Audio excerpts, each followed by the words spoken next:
Hi everyone, welcome to the 28th episode of Concussion Chats. My name is Taya. Concussion Chats is a podcast hosted by the McGill Students for the Concussion Legacy Foundation with the help of Nick from Concussion Talk podcast. We are dedicated to providing strength and hope to those recovering from concussions through sharing experiences, and today I have a recording of our guest speaker, Ellen.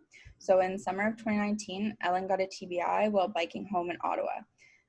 She shares her insight while dealing with ongoing PCS and discusses her experiences such as going back to school, accepting her new reality, the importance of celebrating the small things, and how she redefined success. She strongly believes in the power of being part of a TBI/concussion community and looks forward to sharing her experiences. Sure. Hi, everyone. My pronouns are she and her. I'm going to start with the last thing that was in the little blurb about the importance of the power of communities, because I was going to say, oh, you should join a community, but because you're already here, you've already like checked off checked a box off your checklist. So congrats to you. I definitely believe when I first after I first got the TBI, for those who don't know, traumatic brain injury. I'll use TBI moving forward, but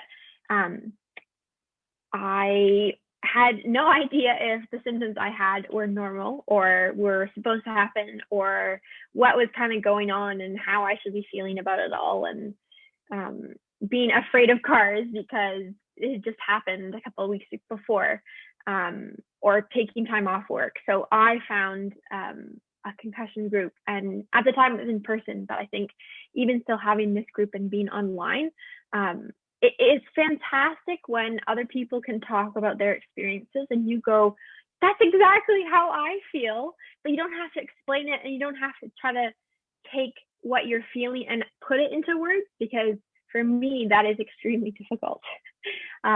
So congrats on already doing that, and I hope you stick around, because the people that are here in this meeting have really become like a concussion support family. We help each other go through difficult times, and as you go through the highs and lows. So fantastic. I've really definitely benefited from the online or in-person communities. But I will hop back to kind of, I have all my points written down, so I'll stick to those. First thing I wanted to kind of talk about was going back to school, and how I would just say to anybody that if you have different goals and you have different dreams, that the concussion or TBI might change how you go about doing it, but shouldn't prevent you from doing what you're hoping to do. It might be totally different process to get to that end goal, but I really believe that if you kind of take your time with it, and are patient with yourself, because I definitely have been working on being more patient with myself. And so just for the school thing, things kind of I've learned along the way is the importance of asking for help, which seems like a very small thing, but I guess admitting that you need help means that you are dealing with something, which isn't a bad thing, but I definitely didn't want to admit that at the very start. So a good analogy that someone had told me was, everyone's on this level, but you're down here because you're dealing with a few symptoms from the PCS, post-concussion syndrome. So by asking for help, you can get up to the same level so that you can go along with everyone else and actually be able to do stuff. And that is exactly what I've been finding. So I wish I had kind of learned that sooner, or accepted it sooner, rather. Accepting the new reality, and kind of redefining success, as Taya mentioned, we did talk about on Monday's session. And it really got me thinking that this is kind of how it is moving forward, and it's not going to be rough the whole time. There'll be little blips along the road, or having days where you wake up and don't have any energy. But I think I'm still not accepting of it all, of course, but kind of accepting that, okay, this is how I feel when I wake up. This is how my day has to change, or if I had plans, this is how I gotta kind of being flexible with it. But then you also have to realize that your friends, at least in my experience, if people aren't okay with kind of helping me through this journey, then I don't know if they're truly my friends just moving forward, which is hard. It's a hard pill to take. But you really get to see people's really good sides when they say, oh, I'll just come to you if you're having a bad day, or if you're walking down the street with your sunglasses and your hat because it's too bright outside. I think relying on others and accepting what is going on and that it's a process. But I also wanted to say that what I'm speaking about is my own personal experience. So if you experience a concussion or TBI, you might very well bounce back within a couple of weeks. I think we're all on a different kind of pathway of what we experience and what our bodies are dealing with. So I don't want to discourage anybody by kind of saying that I'm almost at my 2-year mark, but it's certainly getting better. And another great example was just last weekend, went and hung out in the park with some friends. And I thought it would be relatively easy of just go and sit down and talk with people. But then I realized, because I'm dealing with symptoms already, just going and sitting at the park takes a lot of energy to do. Even if it's something that I know for my mental health, it would be great to be with people in person rather than everything over Zoom. So I think you just have to, I've had to be really more realistic with myself of, okay, this is what I want to do. So maybe I shouldn't plan to do something the next day, just in case I do need that. And that kind of goes into another thing I kind of wanted to talk about, which is the celebrating the small things, which could be waking up and not having a bad headache, or lasting a whole day and not having a migraine where you have to go into bed. And I know we're all different of what we experience, but when you get off a wait list because you've been waiting a year to see a specialist, that to me is a small win of, okay, I can now kind of move forward and figure out what I need and figure out who can help me. Right now, for me, these small wins are having 3 meals a day, having snacks, going to bed on a regular time, which I've been realizing is so much harder than it really should be. But it kind of plays a part in the accepting how it is now, and it may not last forever like this, but being hopeful that, okay, I can continue to do what I would like to do rather than what I should be doing. There's the should and the could. Should and the woulds are other lessons that I've learned of, do I have to do it, or can I do that another time? And part of the kind of redefining success, and I think we need to advocate for ourselves as well, because I definitely had no idea when I first got started with different specialists and different appointments. But after kind of talking to different people and coming to this group and people telling what has worked for them, you have to really advocate for yourself, whether it's to your GP to get a referral to someone else or to try different things. I know my GP is not a specialist in concussions. So it was back and forth of, okay, why don't we try this? How about this? So just kind of being a little bit flexible with that, but making sure that you push for what you deserve. And I truly believe that we all deserve someone that is pushing for us on the kind of medical side of things. And I may have found something like that in Ottawa, but I think we still have to, if we want things to get done, then we need to kind of have an idea of, okay, this is what I need. Okay, I need to talk to a specialist. Who do I talk to? How do I get that ball rolling? One quote that I found just the other day that I wanted to share from Lance Armstrong. This kind of follows in with the celebrating the small things. So he says, pain is temporary, quitting lasts forever, which I wish I kind of had heard this right at the beginning, because this has definitely been a painful journey, to say the least. But quitting, yes, if I stopped pushing for myself, or if I stopped, if I like kind of, I know it's not the right word, but canceled my like hopes and dreams of what I wanted to do, then yeah, I for sure would have regretted it. And just kind of figuring out what works best for you. So I've been working the last almost 2 years on getting back into exercise. So this morning I was able to go for a run, which is fantastic, but I do need to kind of wake up and assess, okay, how is my head right now? Can I go?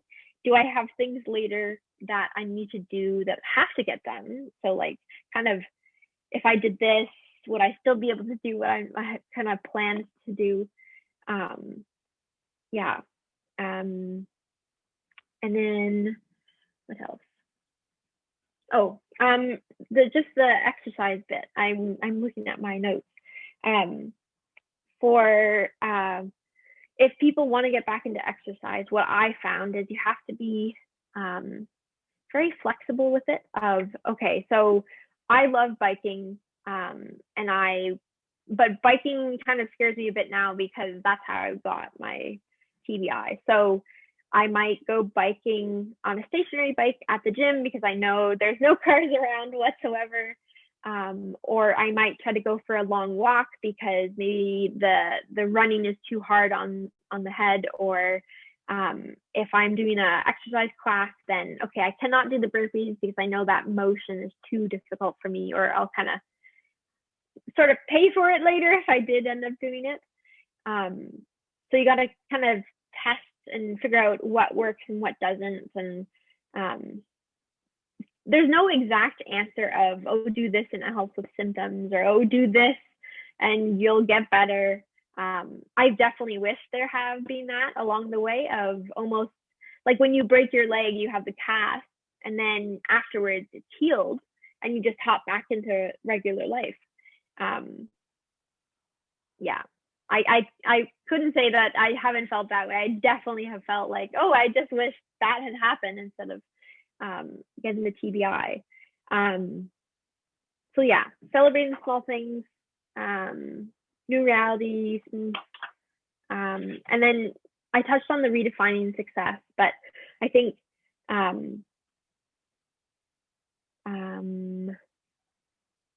we just kind of have to be okay with where we are. I'm still working on that. I'm not trying to preach it of saying I've done this, so that's what I'm able to do, but it's a long process, and it might not be long for everybody, which is fantastic. I totally wish everybody else has a speedy recovery, but it's been an interesting journey for sure. I want to say I'm thankful for it, not exactly, but I'm thankful for what I've been able to do after I had it, of spending time with family, or having getting to see kind of the true character of certain friends, and seeing how accommodating people can be. And I would have never gotten to experience that or had time with family if it hadn't happened. Now, I definitely don't wish that like I want that in the future, to have those opportunities, but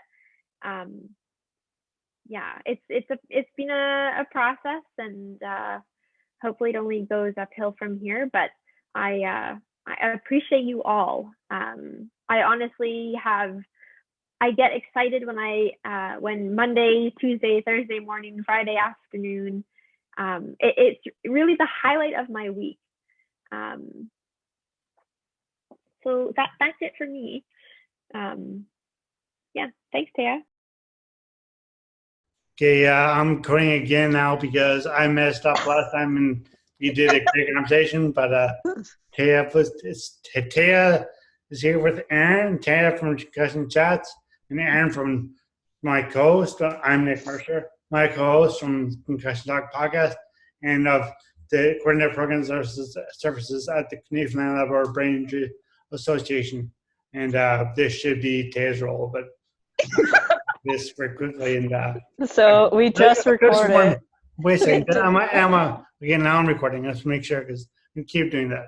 It's okay. I'm recording too now. Okay, we have to get back up now. So. Yeah, we just recorded a super great. And it was pretty long too. It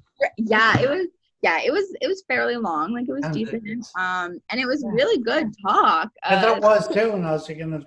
It was great. I know. I was thinking. I was like, oh my god, like this is gonna be a good one. This is gonna be great. Well, thanks a lot, Nick. Well, apparently not. This is not my fault though, because they gave me the recording. Recording, so it was that got messed up, and blame on that. Blame on you guys. Just a handoff. It exists only in our memory now. Responsibilities. Well, I mean, we started it off with me saying, welcome to. I'm here with you here. Thank you very much, and Aaron of the our Brain Association. Oh, you want me to reread that? Okay. No. Because now you can't, because I probably just mumbled through it all. But I mean. Yeah, but you can cut it. I can, but now I'm recording. Now it's more fun for them to know. Now they get the mess that we. Now people know I messed up, and I just get to wear it, and it's more fun. Oh boy. Okay. But Alan got a lot of praise in this one for having a great talk, and man, this is. I'm so sorry. This is. It's okay. And we had a good talk about your talk. Yeah. So we started off with like I was talking about how I can't even think anymore. So Ellen was talking about like advocating for yourself. You started talking about her saying the redefining success. Okay, I'm gonna stop recording now. I'm gonna restart the recording, so then it's less of our chaos. And then it's like more it's a fake. It's not like a real. I don't mind this mess up. Ooh, Aaron, I really like that pink color. Thank you. All right. I have to pee. Sorry. No worries. So basically, we're redoing it. You know, it's fine. But we started off just kind of talking about how like one of Ellen's like points like main focuses of like her story, her experience involved one of the topics that we discussed at our Monday meeting this past week, and which was redefining success, which is definitely really hard to do, but it's super important in terms of that. And Aaron, you said something about it. Aaron said, "Oh yeah, was it?" I can say it. Sorry. Yes. I was just noting how she seemed to pull a lot from your Monday night meeting, and how that's just appreciative because too she was talking about like community as well, and that's a community, and it was really nice to see that she'd pulled that from your guys' meeting. And just in terms of like redefining success and quitting and all those kind of concepts, just how difficult it can be to like do that. And yeah. And then I brought up the Dao Poo and the Sound of Metal, the music, the movie I watched about the drummer. The heavy metal drummer who was deaf, and it's a really good movie. And I watched it, and I talking about how it's just like quitting, and how quitting is a problem with quitting and the words and stuff. And then I lost my wording, and then I gained my wording. Which is funny too, because difficulty with putting words together was one of her points too. Yeah. It's so much better if it was a whole raw, but it's not, because I mean. Well, I mean, also like if like it's never gonna be like it was the first time we talked about it, so there's no point trying to do it. But the other thing, I mean, that Aaron just pointed out and like mentioned that reminded me was the whole like community thing. Like I think it was really nice that in her share, like she like brought in things from like support group meetings that we've had and like our discussions, and just like hearing how much this community has like helped in her recovery and has been a part of it was really cool also. It's nice to see how you make an impact. Like, yeah, exactly. Yeah. Because I mean, like, you guys do thankless work, and like the end of things, like people will always be like, oh, I appreciate it so much, but they don't know the behind the scenes work. And like to hear that that's touching and that people are still talking about and they agree, it's always nice to get that recognition. So good job to you and Emily and everyone else on the team. Yeah. There you go. That's new. That part wasn't done in the last. So that's at least. Yeah, so that was genuine, everybody. That was genuine. Aaron wasn't just like rehearsing that. But and another thing was just like advocating for yourself and how important that is. And just like, I mean, Emily's not with us for today's episode because she needed to sleep, like desperately, like she just needed to take a nap. She'd worked like a double yesterday. Work was crazy. And she still was just trying to like do this instead of advocating for herself. But we all kind of told her like, dude, you need to go to sleep. But just kind of it's hard to advocate for yourself, and it's really tiring, but it's really important. And Aaron had brought up kind of like being asked, or what was it, Aaron? So like within my position with the Brain Injury Association, I find either a lot of clients will ask me or I get calls from family and stuff, and it's just like, how do you stay motivated to always be advocating for yourself? And I wanted to pose that question like to everyone on the podcast, but also like anyone listening as well. Like really think about like, how do you internally keep yourself going? Like when you feel so exhausted and you feel so down, like things just aren't working out, like what is the thing that will keep you pushing? Is it someone else? Is it like an internal mantra you have? Where does it come from? I think one of like the biggest things for me is just kind of like, I know no one else is going to do it. I've always kind of been very independent in the sense that like I don't rely on anyone. If I want something done, I know that I need to just do it myself, or else I'll be disappointed. Last week we established last week that you're type A. And yeah, I'm type A. So, you know. I'm so type A. Like there's no question about it. Yeah, so like doing things myself has always just kind of been how it was. And so but advocating for myself has always been really hard,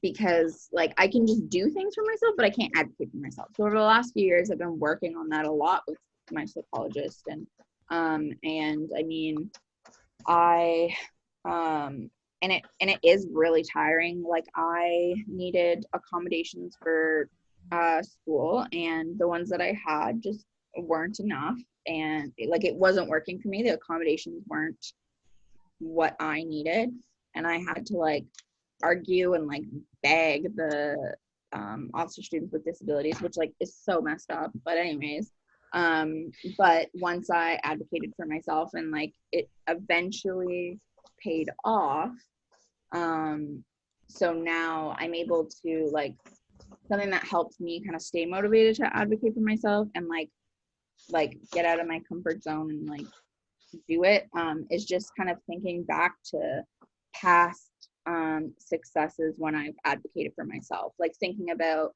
times in the past where I've advocated for myself and it's paid off, whether it's like it made my life easier, it made just like things run more smoothly, like anything, and just being able to be like, hey, like it's uncomfortable now, but like it pays off, and having these examples in the back of my head definitely really helps. And of course I've got friends who also kind of like encourage me when it comes to that stuff, because it's still a work in progress. Advocating for yourself is really freaking tiring, especially when it's things that people should just kind of get, like it when it feels like things that people should just understand. or it seems like it's just common sense to you. But it's really important. It's really hard, but remembering future successes or past successes has been helpful for me. And I was saying, I agree that the past successes, you get confidence from acting for yourself in the past. But I find, again, since I'm 18 years out of my injury, or not out of my injury, but since I was injured, that that it's been, a while since I really felt I had to, and just managing who deserves your time to really. That sounds very harsh saying it. Who these people don't deserve my time to advocate for myself, but some people just there's no point really. Some people don't want to. They're just having a rough day or just being difficult. And what do you if someone's being difficult to you, then what? And they're not going to. There's no real return for your investment, kind of in time investment. Then there's no real point really. Just if someone's being difficult to you, there's no point in making things trying to explain to them if they're going to be, at that point in time, not saying they're permanently a jerk, but if they're already a jerk at that time, then no point you trying to explain to them because they're not trying to take advantage to understand you. Then sure, and being able to pick your own battles. That was a good point that I should have made. I think I did make in the past iteration of this podcast. Yeah, like picking and choosing your battles, like who is worth the little amount of energy that you have right now, who is worth you trying to explain, and you also kind of figure out who really cares about you and who doesn't really, that's exactly how I meant it. Who cares? And who cares to understand and try, and who doesn't. And you learn, you learn who those people are quickly, and you can kind of know that for the future when it comes to these things. But in terms of because I was more thinking about doctors and stuff rather than family and friends, and it's really hard with doctors, I feel especially since half of them don't even know what they're doing. Concussions, they don't take it seriously or don't know what's up, and you're a concussed person who is who has no idea, and you have to somehow find answers and push for yourself. And I was just saying how it's just for me, that's been an issue. My injury is more acute, but for Taya and people that have had concussions, it's difficult. It's not difficult, more difficult, but it is difficult. And it's just that there's no obvious. The doctors never had a question of was my issue. So, but if you do have an issue that no one's sure of, then you do have to advocate yourself by more than I've had to. And it's also, and this very naturally brought up the point where it was different starting points for everyone. That sparked again in my brain because the same conversation, and I was different starting points. For you, different starting points. You're painting now, for example. Different starting points are painting. So now what do you? Because I messed up. And the recording. Everyone has different starting points because every single person's different. Every brain injury is different. Your recovery will be different. There's anything that could be different, is different. Every single thing about everyone is different. So your starting point, your recovery process. And I think that's so important to keep in mind too. Sorry to cut you off, but keeping that in mind, even when you're in a community, in the support group, and you feel so loved and you feel very accepted and everything, you still might have that little judgment in your head where you're why is that person doing better than me? Where are they getting this? How did they get better? Why is what they're doing not working for me? Everything about your situations is different. So while a community is amazing and great and so wonderful in so many ways, don't bog yourself down in the fact that the people around you might improve or decline faster, slower than you. Yeah, no, and that's definitely a really important point because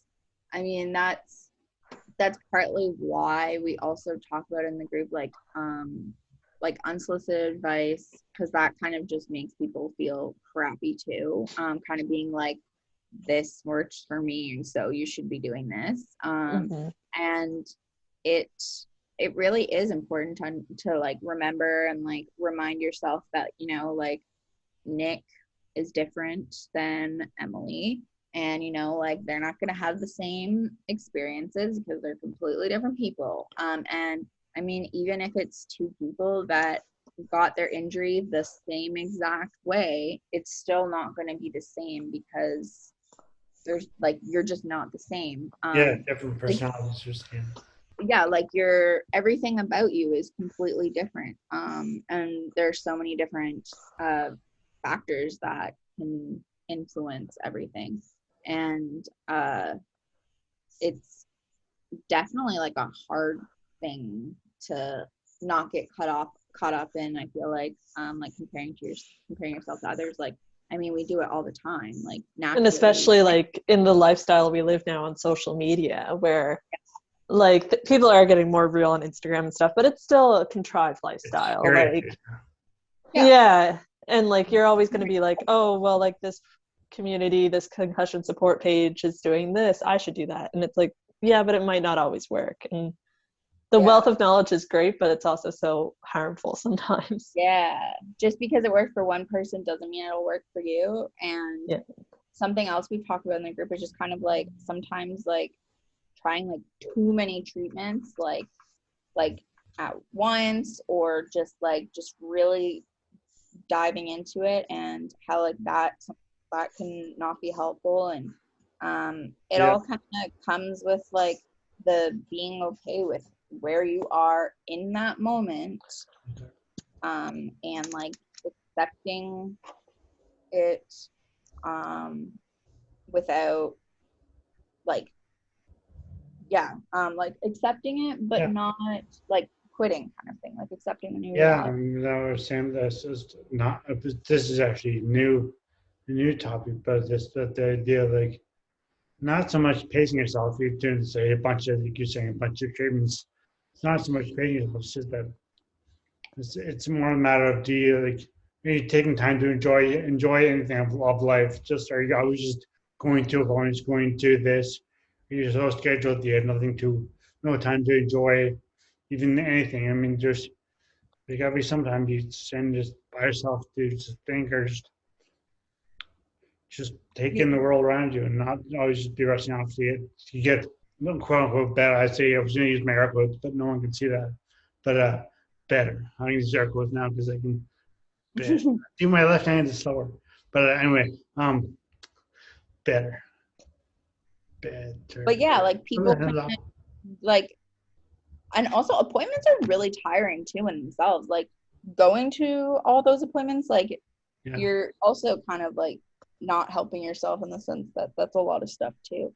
But that also kind of, I mean, with the redefining success and like accepting your new reality, and also kind of talk about like the celebrating the small things, like it could be something so small, but it's still a big deal. And like whenever I bring up with the group, like, and I ask people, like, you know, like what was an accomplishment or something that you're proud of that you did this week, and like I always like remind everyone that like there is no accomplishment that is like too small or not relevant, because it's still like it was an accomplishment for you, so it's still a big deal. And that also kind of goes with like the accepting where you are in the moment, I guess, that this is an accomplishment for you now, and like maybe that wasn't an accomplishment for you before, like the 3 meals a day and like a snack and like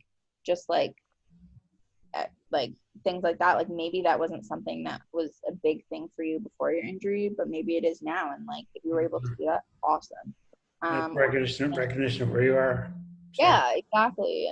And Ellen was also talking about like celebrating like 3 days, or even just like getting off of a wait list to be a specialist, like just seeing like little things and celebrating them. And I think that's just really important, you know. Like I have those. I was actually thinking about this earlier. Because during our first, or I guess our second lockdown in St. John's, because we've only had a couple that were that serious, luckily. But during that time, I was thriving. Like I was making myself breakfast. I had like 3 home workouts on the go, and I was like, wow, I'm doing so well.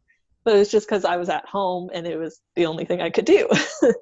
And now that I'm back at work and like have all of these other factors where I actually get to see friends and go out, which is fun in its own way, I've lost like that motivation to get up, make sure I have a healthy breakfast, to make sure I'm working out 3 times a week. And I was like, shit, I miss lockdown. Like, yeah. I mean, definitely. And like, that's also like, it's, I mean, we also kind of talked about like later on about how like you can't compare like your pre-concussed self, like where like you may have been, like at your best to like where you are right now. Like that's not where you're at. That's not even a fair comparison in any way. Like in one of the classes that I took this semester, the prof was talking about like how like a depressed person, like they can't compare what they're doing right now to like when they were at their best, because right now they're depressed, they're obviously not at their best, and so things are going to look different and they're not going to be the exact same person. So you do need to celebrate the small things, like the things that seem small, because right now where you're at, they're bigger, and you just like you need to be, that comes with like the acceptance and the like redefining success, and it just like it all ties into each other. Yeah. So my new small goal will be to get something nutritious in the morning, and that's going to be it. Like exactly, just like something, and like, that's the goal. And yeah, it's I think your goal is, Aaron, I think your goal should be to get that mantle finished. That is that's another goal. Yeah. And look, something else we talked about in the group like was just like being curious, like like when the kitten. When things are difficult, like just like kind of like asking yourself, like without like being judgmental to yourself, just kind of like genuinely just like being curious, like why am I having trouble accepting whatever right now? Can I accept that I'm not able to accept it in the moment? Like things like that. And later on, there were a few of us left over, and someone was talking about how lately they've been saying like curious as a kitten, because she was like talking about her kitten and how curious he is and whatnot, and it's like, I think that was a great one. Like, think about how curious kittens are. Like, oh my god. Yeah, and just kind of like being like that with like yourself, and like how you're feeling, how you're doing, like and to continue on that metaphor too, sorry, because now I'm thinking about kittens.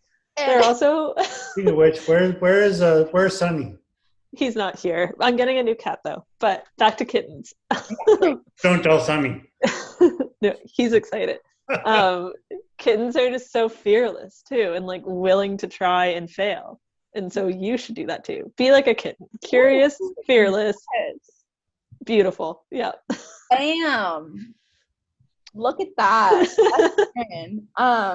And yeah, we were also like the smaller group of us were also just talking about how like we were talking about this in terms of like emotions too, because emotions are just so much harder to deal with once your brain's not 100%, and so we were just kind of talking about like being curious about these things, and like being gentle with yourself, of course, and not like trying to like, not like interrogating yourself, trying to figure out every single thing, but just kind of trying to like be like, I'm feeling blah, blah, blah. Like, I wonder why, like, I wonder.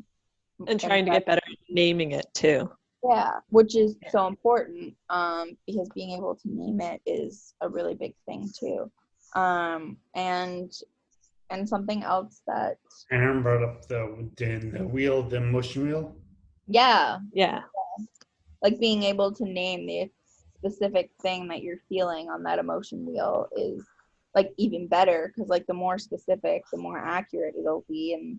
And yeah, I mean, not that you need to get an emotion wheel and every time you're feeling something you need to consult the wheel, but I mean, it could be useful. Honestly, that could be pretty useful.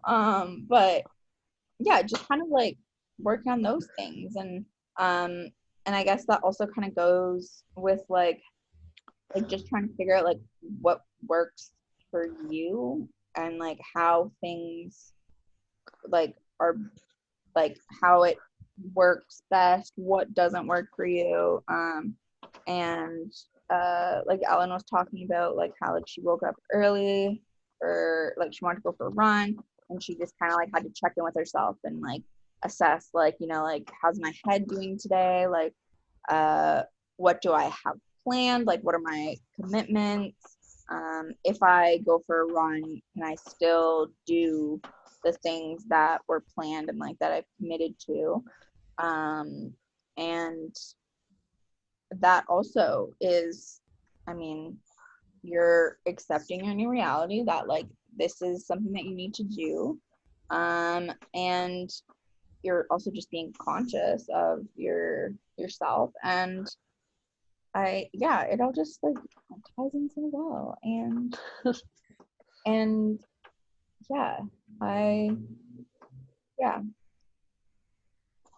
I think we covered all the things that we talked about before. Oh, except there was the her being thankful for the experience.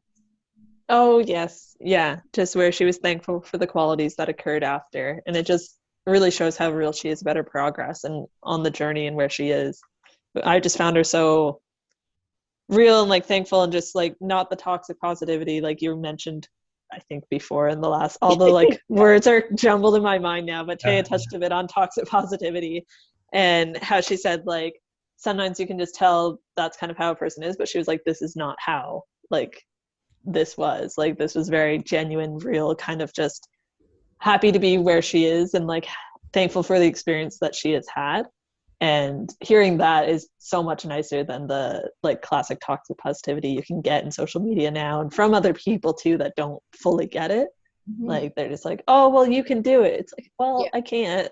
No, and I don't have to. It's being real, Yeah. Ellen is always a very I really like that she's a positive person, but she's not a toxically positive person. And she's just a real genuine person. Yeah, and that's how it came across. Yeah. I mentioned that about life experience. Just again, I went to Taoism and sound metal sound metal. It was the sound metal or sound metal. That wasn't part of the discussion, but anyway, yeah, it's a good movie. Check it out. Just about the experiencing life, and just even there's no, I don't know when I said this. I said good and bad. It's just societal.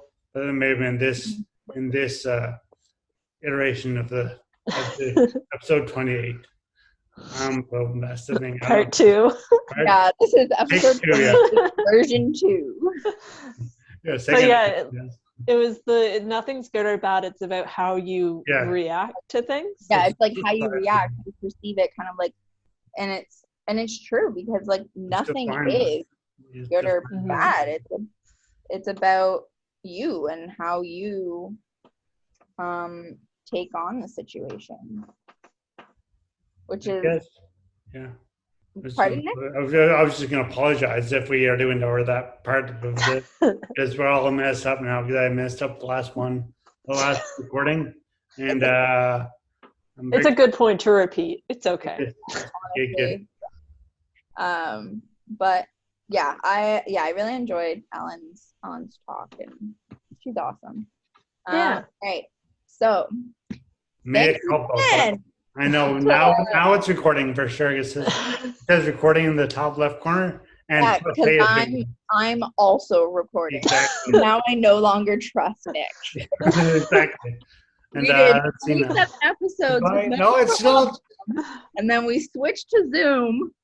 I know. See, I don't blame Zoom because Zoom has been good, but Zoom's, it's not Zoom, it's been you. good. But that being said, that being said, we hope you listen to this on Monday. Thanks, Nick, for helping us do the podcast. Thanks, Aaron. Thanks, Ellen, for joining us and talking to the support group. We'll have a new podcast posted Monday morning. Our upcoming podcasts can be found on concussiontalk.com, Spotify, YouTube, and Apple Podcasts. You can find more information about our group on concussionmtl.com. Our free peer-to-peer support group is open to everyone. We hold 4 weekly meetings on Zoom, and we're always looking for Thursday morning speakers. Thanks for listening. HeadCheck Health bridges gaps in concussion care through simple, powerful technology. Join organizations like the Canadian Football League, Trek Factory Racing, the Canadian Junior Hockey League, Eastern Washington University, and Volleyball Canada, who rely on HeadCheck to improve communication and optimize care. Visit headcheckhealth.com for more. The music at the beginning of this podcast is by Ben Sound. www.bensound.com.